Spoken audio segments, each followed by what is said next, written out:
Hello everyone, I am very glad that you're joining this story. Subscribe, like and comment. Enjoy the story, smile more often. There are moments in life when disappointment doesn't hit like a sudden, unexpected punch to the gut, but instead settles over you slowly, creeping into your bones like a sickness you didn't know you had until it was too late to do anything about it. That was exactly how it felt when I sat in my hospital bed, staring at my phone, waiting for a response from the one person who should have been there for me without hesitation, without question, without making me feel like I was asking for too much. My mother had always been the kind of woman who did things on her own terms, offering help when it was convenient for her, withdrawing it when it wasn't. But somehow, despite a lifetime of knowing exactly how she operated, I still found myself expecting something different, expecting that maybe this time she would put me first. I had called her the night before, my voice still groggy from the anesthesia, my body aching from the procedure I had barely been awake for, my mind already racing with worry about my kids and how they were going to be taken care of while I recovered.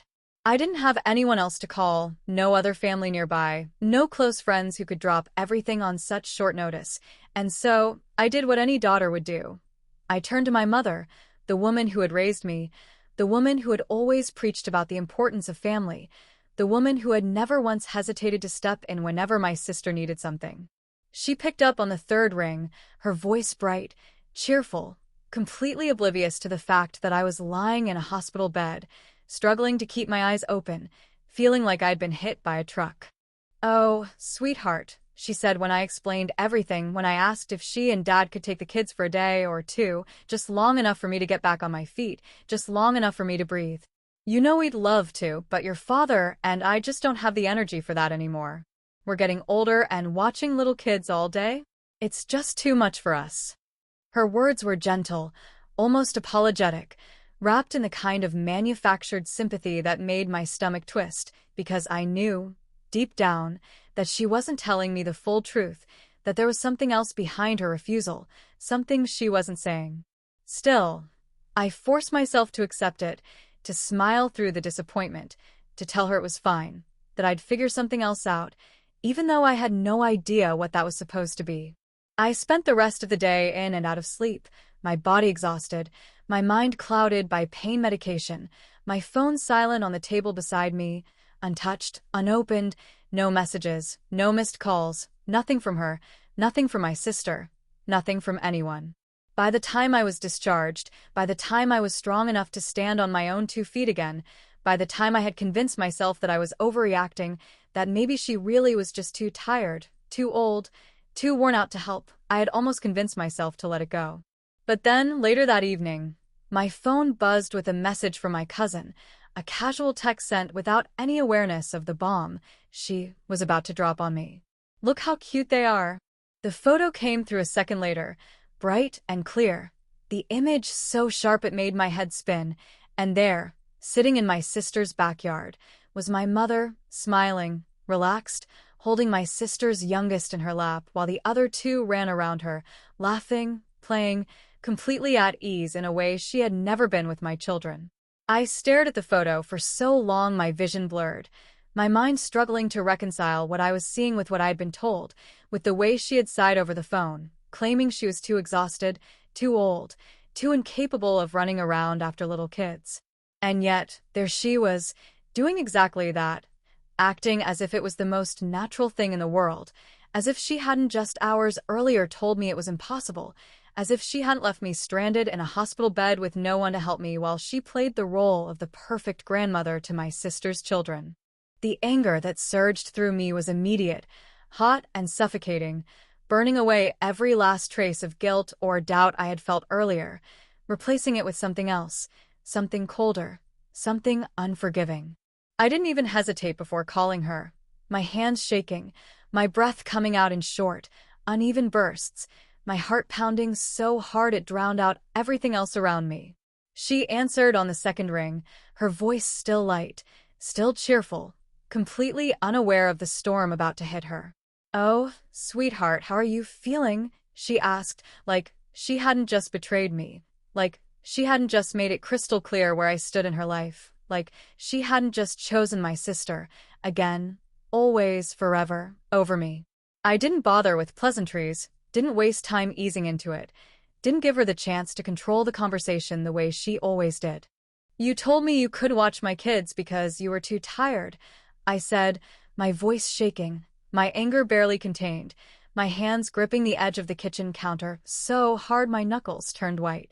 And then you went and spent the whole day babysitting Beth's kids instead? The silence stretched between us for a long moment, long enough for me to imagine her expression, to picture the exact way she was tilting her head, weighing her words, deciding how best to spin this into something that wasn't her fault. Then, just as I opened my mouth to press her, just as I prepared to demand an explanation, she let out a quiet sigh, the kind that always preceded something cruel, something dismissive, something that made me feel like I was the unreasonable one. "Oh, sweetheart," she said again, and I hated how easily the word rolled off her tongue, how effortlessly she weaponized affection, how she made it sound like I was the one overreacting. "You know how it is. Beth's kids are just easier to handle. Easier. Not better. Not more deserving. Just easier." Something inside me snapped. Not just because of this one moment, not just because of this one lie, not just because of this one betrayal, but because of everything that had come before it, because of every single time she had chosen Beth over me, because of every excuse, every dismissal, every carefully placed remark designed to make me feel like I was too much, too difficult, too inconvenient to love the way she loved my sister. I let the silence stretch between us, let her think she had won, let her believe that I was going to let it go, that I was going to swallow my pride and accept my place in her life as something secondary, something unimportant, something forgettable. And then, with a calmness that startled even me, I said, "You're right. It is easier that way." Then I hung up, because I was done being their safety net. I sat in my kitchen long after I had hung up the phone, the silence in the room stretching around me, heavy and oppressive, settling in my chest like a weight I couldn't shake no matter how many deep breaths I took. The anger was still there, simmering beneath the surface, twisting and curling inside me like smoke from a fire that had been burning for years. But now there was something else creeping in, something colder, something quieter, something far more dangerous than rage, realization. This wasn't just about today.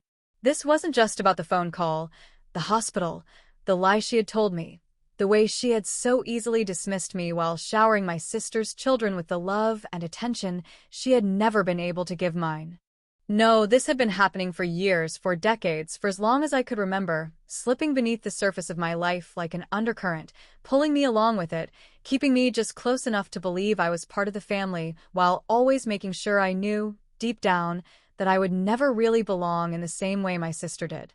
The memories started coming back, uninvited but relentless, each one another crack in the illusion I had clung to for far too long, each one another confirmation that this had never been an accident, that this had never been a misunderstanding, that this had always been exactly what it felt like, deliberate.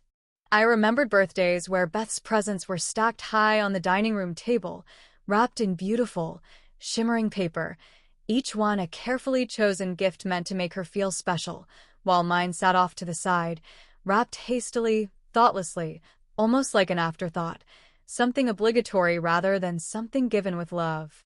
I remembered school events where I scanned the audience for my mother's face, hoping to catch just one glimpse of pride, just one reassuring smile, only to find an empty seat where she was supposed to be, while my sister's every dance recital, every spelling bee, every minor achievement was met with standing ovations and bouquets of flowers. I remembered holidays where Beth's family was welcomed with open arms, where her children were doted on like royalty, where my mother fussed over them, made them feel at home, made sure they knew they were loved, while my own kids sat quietly at the edge of the room, waiting for someone to acknowledge them. It had always been like this. Beth was the one who got the best of everything. Beth was the one who was easy to love. Beth was the one who had always been chosen, while I had always been expected to understand, to accept it, to swallow down the hurt, and convince myself that I was just imagining things, that I was just being too sensitive, that I was just expecting too much from people who had made it clear, time and time again, that I would always come second. And the worst part? I had still tried. I had still given, still helped, still bent over backward to make sure my mother and my sister had everything they needed, still picked up the phone every time they called, still opened my wallet every time there was an emergency, still convinced myself that if I just tried a little harder, if I just gave a little more, if I just kept proving myself over and over again, one day, they would see me the way they saw her. I had paid for Beth's first apartment when she was struggling to get on her feet, had co-signed a loan when she wanted to start a business, had covered bills when things got tight, had handed over money without a second thought because that was what family did, because that was what I had been raised to believe, because I had spent my entire life being told that love and sacrifice were the same thing. And where had it gotten me? Sitting alone in my kitchen, recovering from a hospital stay with no help, no support, no acknowledgement, nothing but a quiet, gnawing understanding that I had never actually been part of this family in a way I had convinced myself I was. It hit me then, sudden and sharp, like a slap to the face. They didn't just take me for granted. They built their whole lives around using me. The decision to walk away from them wasn't some grand, dramatic moment filled with shouting and accusations. Wasn't some explosion of rage that left the house shaking. Wasn't some declaration of independence where I stood tall and proud and let them know, in no uncertain terms, that I was finished. No, it was quiet, deliberate, calculated in a way that I had never allowed myself to be before, the kind of choice that settled deep in my bones, the kind that felt like an ending long before anyone else even realized the game had changed. I had spent my entire life believing that love meant sacrifice, that family meant obligation, that being a daughter, a sister, a good person, meant always being available, always being willing, always being the one to step up when no one else could or would. But sitting in my kitchen that night, thinking back on every moment where I had given and given and given while they had taken without a second thought, I realized that I had been nothing more than a resource to them, something to be used when needed, something to be discarded when I wasn't convenient, something that had never been valued in the way I had foolishly hoped. So I stopped. I stopped waiting for them to change, stopped hoping for some magical moment where my mother would look at me and see me the way she saw Beth, stopped making excuses for the way they had treated me, stopped believing that if I just gave a little more, tried a little harder, proved myself one more time, things would finally be different. I stopped answering every phone call the second it rang, stopped responding to texts that only ever came when they needed something, stopped reaching into my wallet every time my sister cried about another unexpected expense, stopped playing the role they had assigned to me without my consent.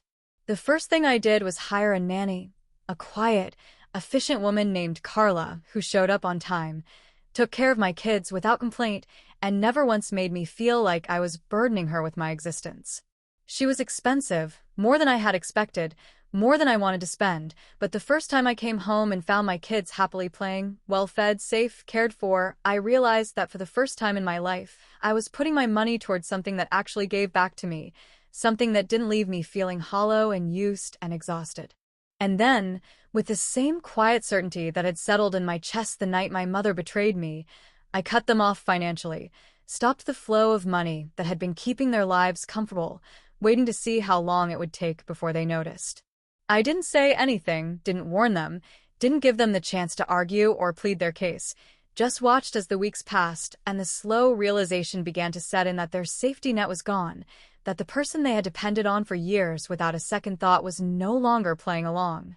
At first, there was nothing, no calls, no texts, no messages dripping with fake concern, no attempts to reach out beyond the usual surface-level interactions that had defined our relationship for so long.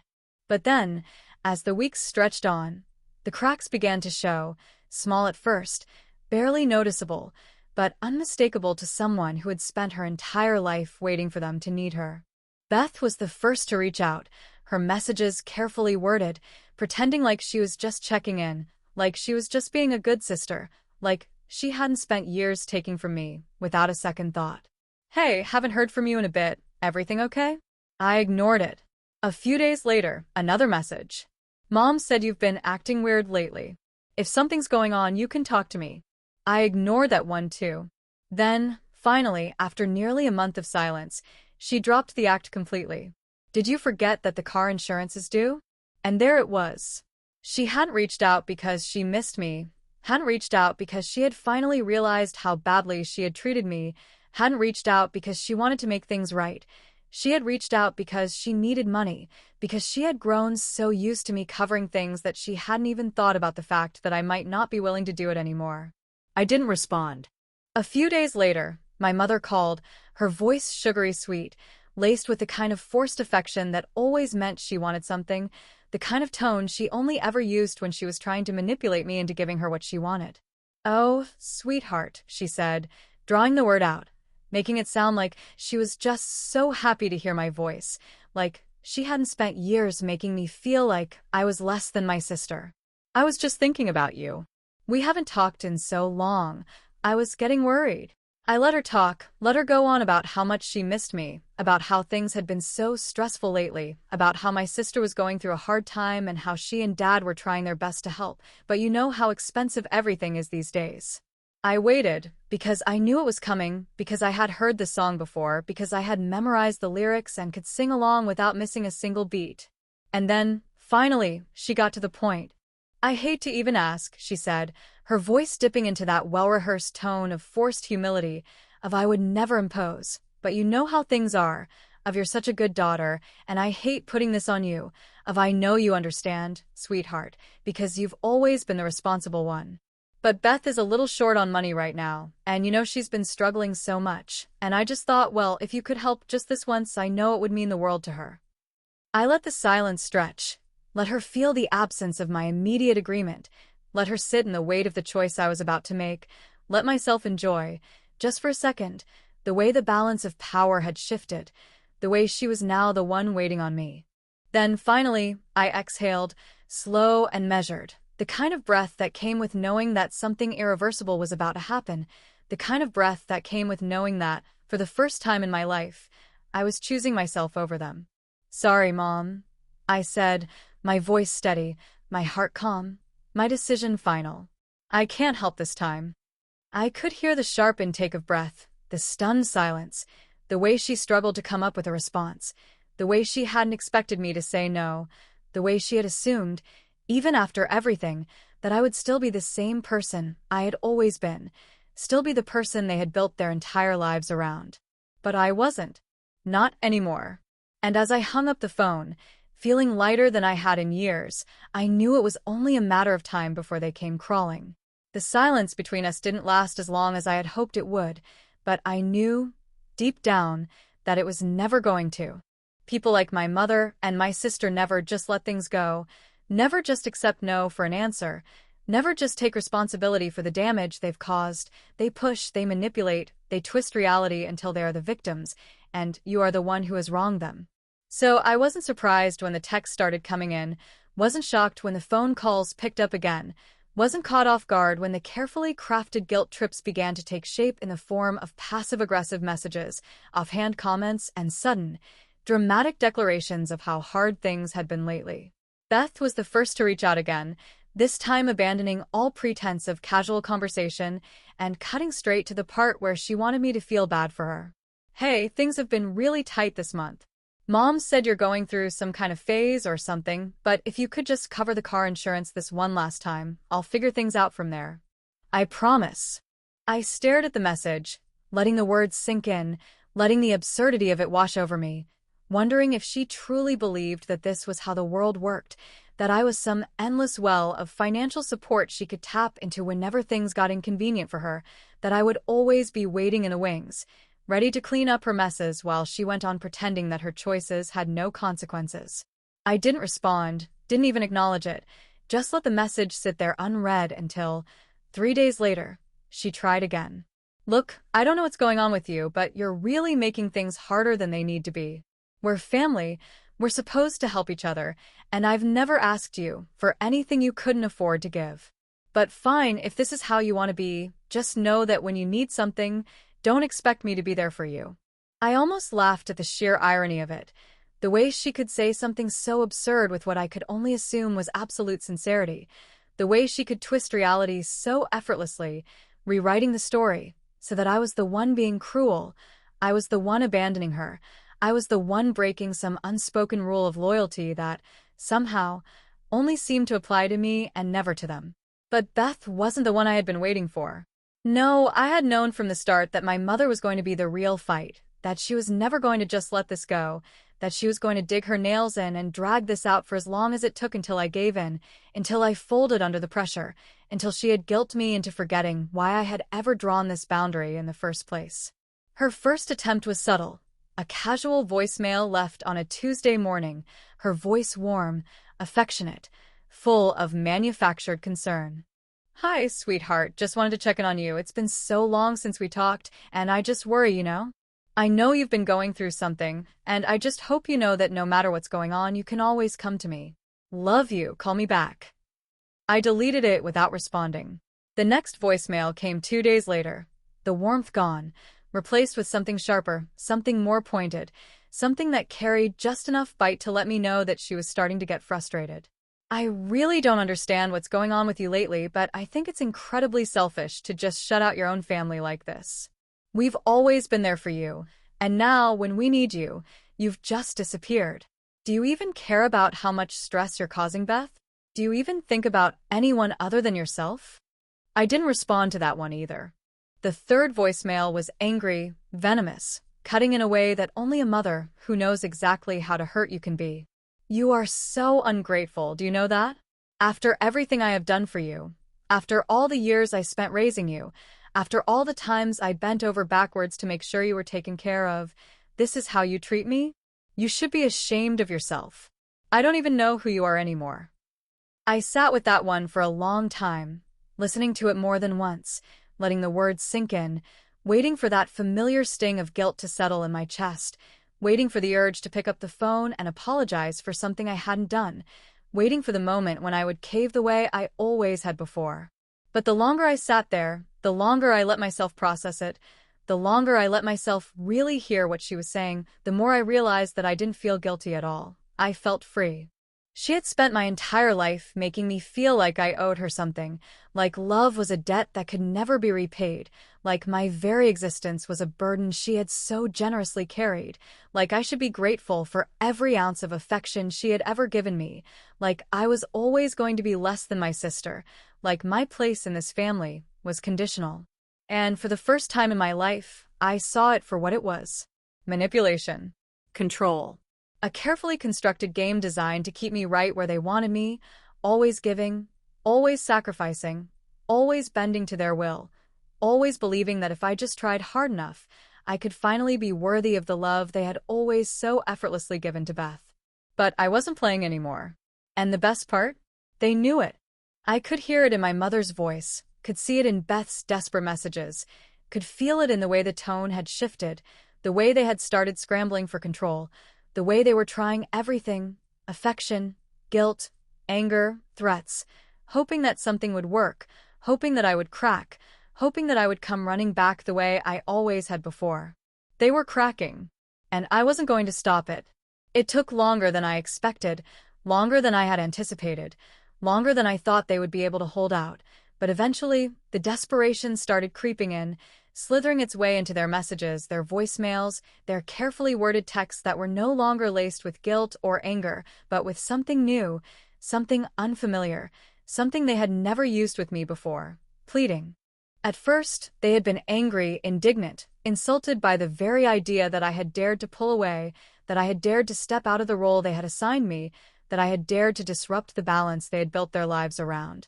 But anger, I knew, was a front, a last-ditch effort to scare me back into place, a thinly veiled attempt to make me believe I had no choice but to fall back in line.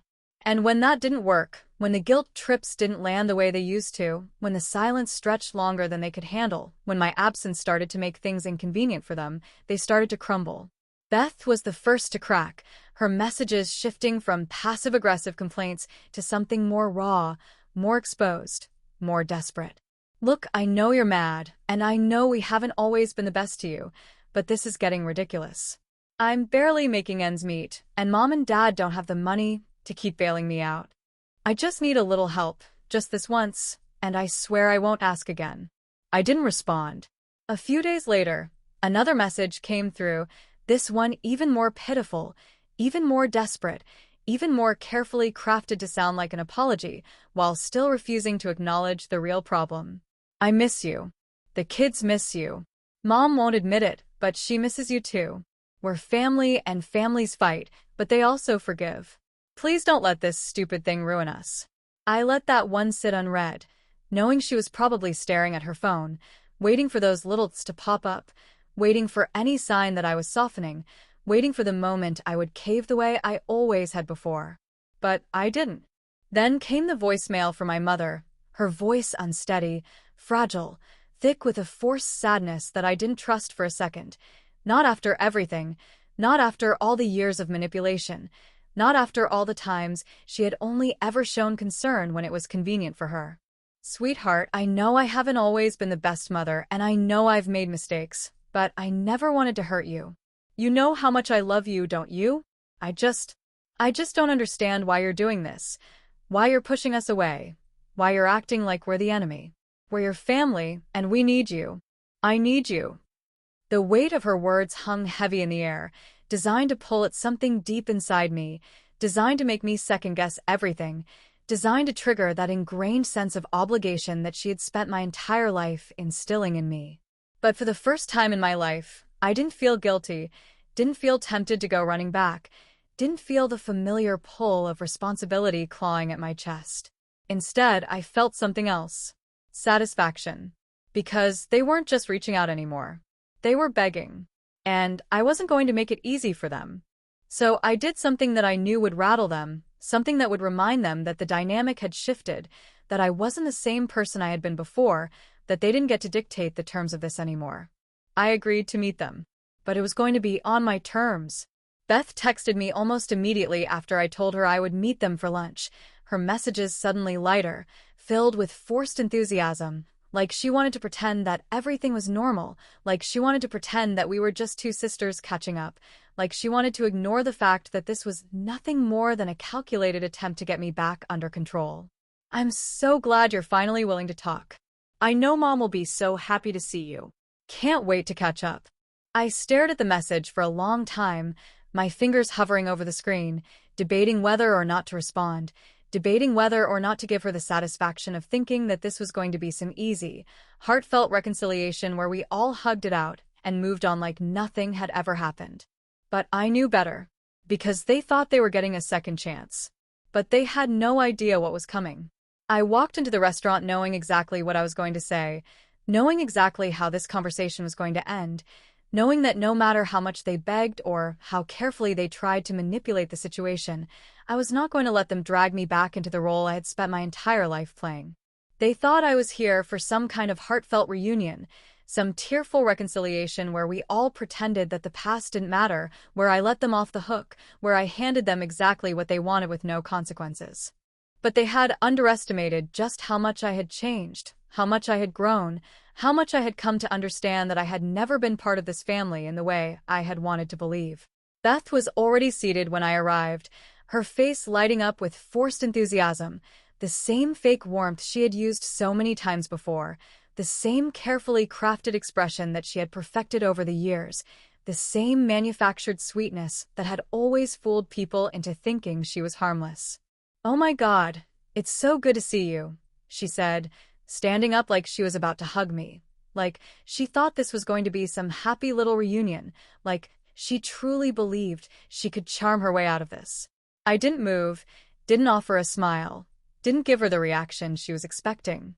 Instead, I pulled out the chair across from her, sitting down slowly, deliberately, making sure she understood that this wasn't about to go the way she thought it would. She hesitated for a second, her eyes scanning my face, trying to read me, trying to figure out if she should be relieved or worried, trying to find some crack in my armor, some weakness she could exploit. Then my mother arrived. She walked in like she owned the place, chin high, posture perfect, wearing that same self-assured expression that she always had, the one that said she still believed she was in control, the one that said she still thought she could steer this conversation in whatever direction suited her best. But when she sat down, when she finally looked at me, when she really saw me, I saw something flicker in her eyes, uncertainty, hesitation, maybe even a little fear. Good. For a long moment, none of us spoke. Then, finally, my mother sighed, tilting her head slightly, giving me the same tired, disappointed look she always did when she was about to twist things around, when she was about to make me the villain, when she was about to rewrite the entire situation to suit her version of reality. "I just don't understand why you've been acting this way," she said, her voice soft, measured, controlled, like she was trying to make me believe she was the reasonable one, like she was trying to paint herself as the victim. "We're family, and I don't know why you're trying so hard to push us away." I let out a quiet laugh, shaking my head because of course this was how she was going to play it. Of course she was going to pretend she didn't know. Of course she was going to sit there and act like this was all my fault. "I'm not pushing you away," I said, keeping my voice even, keeping my expression neutral, keeping myself from giving her any indication that she was getting to me. "I just finally realized that I don't owe you anything." Beth scoffed, crossing her arms over her chest, rolling her eyes like I was being dramatic, like I was the one making a big deal out of nothing. "Oh, come on," she said, her voice dripping with irritation, her frustration creeping through now that she saw I wasn't playing along. "We get it, okay? You're mad. You're making some kind of statement. But enough is enough, and it's time to move on." I stared at her for a long moment, taking in the sheer audacity of it, the sheer entitlement of it, the way she truly believed that I was the one being unreasonable, that I was the one dragging this out, that I was the one causing unnecessary problems by refusing to let them continue using me the way they always had. Then I leaned forward, resting my elbows on the table, making sure she was listening when I said, "I already have moved on. That's why I'm here." My mother's eyes narrowed slightly, suspicion creeping into her expression, her lips pressing into a thin line like she suddenly realized that she might not like where this was going. "What's that supposed to mean?" she asked, her voice quieter now, more careful, more hesitant, like she was finally starting to understand that she had lost control of the conversation. "It means," I said slowly, deliberately, making sure they felt every single word, "that I didn't come here to make up with you. I didn't come here to forgive you. I didn't come here to smooth things over, so we can all go back to pretending like everything is fine." Beth's face twisted in annoyance, her patience wearing thin, her frustration bubbling over now that she realized I wasn't going to fall in line the way she had expected.